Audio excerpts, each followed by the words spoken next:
शिवरात्रि व्रत कथा।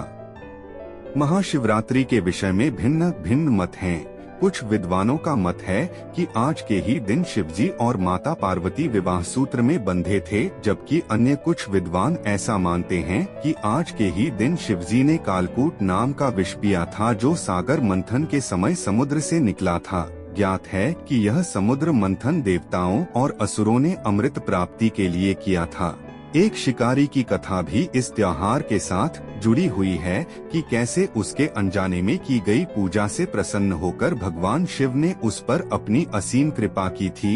यह कथा पौराणिक शिव पुराण में भी उल्लेखित है।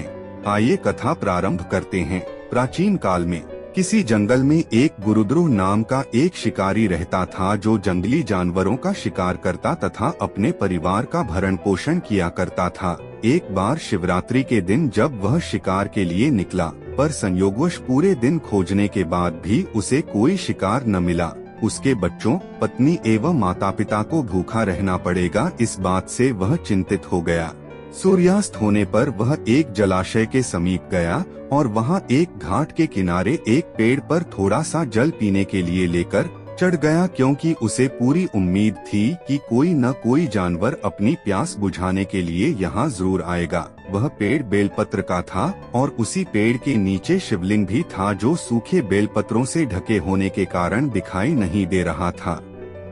रात का पहला प्रहर बीतने से पहले एक हिरनी वहां पर पानी पीने के लिए आई। उसे देखते ही शिकारी ने अपने धनुष पर बाण साधा। ऐसा करने में उसके हाथ के धक्के से कुछ पत्ते एवं जल की कुछ बूंदें नीचे बने शिवलिंग पर गिरी और अनजाने में ही शिकारी की पहले प्रहर की पूजा हो गई।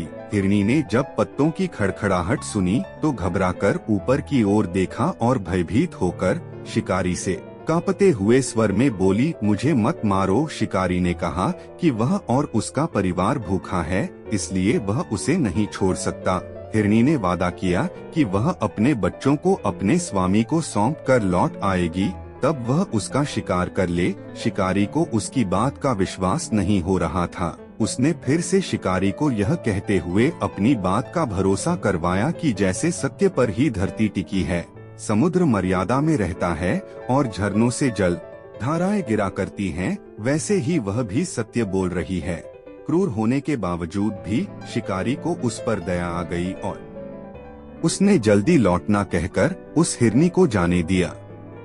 थोड़ी ही देर बाद एक और हिरनी वहां पानी पीने आई।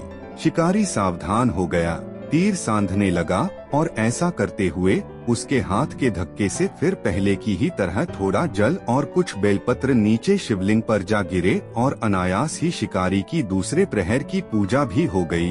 इस हिरनी ने भी भयभीत होकर शिकारी से जीवनदान की याचना की, लेकिन उसके अस्वीकार कर देने पर हिरनी ने उसे लौट आने का वचन यह कहते हुए दिया कि उसे ज्ञात है कि जो वचन देकर पलट जाता है, उसका अपने जीवन में संचित पुण्य नष्ट हो जाया करता है।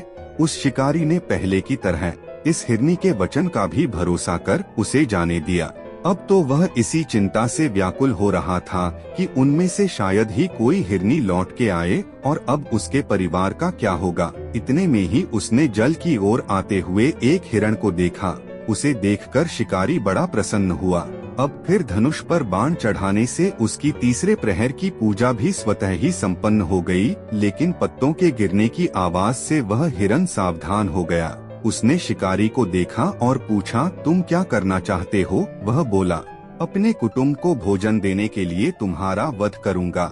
वह मृग प्रसन्न होकर कहने लगा, मैं धन्य हूँ कि मेरा यह शरीर किसी के काम आएगा। परोपकार से मेरा जीवन सफल हो जाएगा, पर कृपया कर अभी मुझे जाने दो, ताकि मैं अपने बच्चों को उनकी माता के हाथ में सौंपकर और उन सबको धीरज बंधाकर यहाँ लौट आऊं। शिकारी का हृदय उसके पाप पुंज नष्ट हो जाने से अब तक शुद्ध हो गया था, इसलिए वह विनय पूर्वक बोला, जो यहाँ आए सभी बातें बनाकर चले गए और अभी तक नहीं लौटे। यदि तुम भी झूठ बोलकर चले जाओगे तो मेरे परिजनों का क्या होगा? अब हिरण ने यह कहते हुए उसे अपने सत्य बोलने का भरोसा दिलवाया कि यदि वह लौटकर न आए तो उसे वह पाप लगे जो उसे लगा करता है, जो सामर्थ्य रहते हुए भी दूसरे का उपकार नहीं करता। शिकारी ने उसे भी यह कहकर जाने दिया कि शीघ्र लौट आना। रात्रि का अंतिम प्रहर शुरू होते ही उस शिकारी के हर्ष की सीमा न थी, क्योंकि उसने उन सब हिरन हिरनियों को अपने बच्चों सहित एक साथ आते देख लिया था। उन्हें देखते ही उसने अपने धनुष पर बाण रखा और पहले की ही तरह उसकी चौथे प्रहर की भी शिव पूजा संपन्न हो गई। अब उस शिकारी के शिव कृपा से सभी पाप भस्म हो गए, इसलिए वह सोचने लगा, ओ ये पशु धन्य हैं जो ज्ञानहीन होकर भी अपने शरीर से परोपकार करना चाहते हैं, लेकिन धिक्कार है मेरे जीवन को कि मैं अनेक प्रकार के कुकृत्यों से अपने परिवार का पालन करता रहा। अब उसने अपना बाण रोक लिया तथा मृगों से कहा कि वे सब धन्य है तथा उन्हें वापस जाने दिया। उसके ऐसा करने पर भगवान शंकर ने प्रसन्न होकर तत्काल उसे अपने दिव्य स्वरूप का दर्शन करवाया तथा उसे सुख समृद्धि का वरदान देकर गुह नाम प्रदान किया। मित्रों, यही वह गुह था जिसके साथ भगवान श्री राम ने मित्रता की थी। शिव जी जटाओं में गंगाजी को धारण करने वाले, सिर पर चंद्रमा को सजाने वाले, मस्तक पर त्रिपुंड तथा तीसरे नेत्र वाले, कंठ में कालपाश, नागराज तथा रुद्राक्ष माला से सुशोभित, हाथ में डमरू और त्रिशूल है, जिनके और भक्तगण बड़ी श्रद्धा से जिन्हें शिव शंकर, शंकर, भोलेनाथ, महादेव, भगवान आशुतोष, उमापति, गौरी शंकर, सोमेश्वर, महाकाल, ओंकारेश्वर, वैद्यनाथ, नीलकंठ, त्रिपुरारी, सदाशिव तथा अन्य सहस्त्रों नामों से संबोधित कर उनकी पूजा अर्चना किया करते हैं।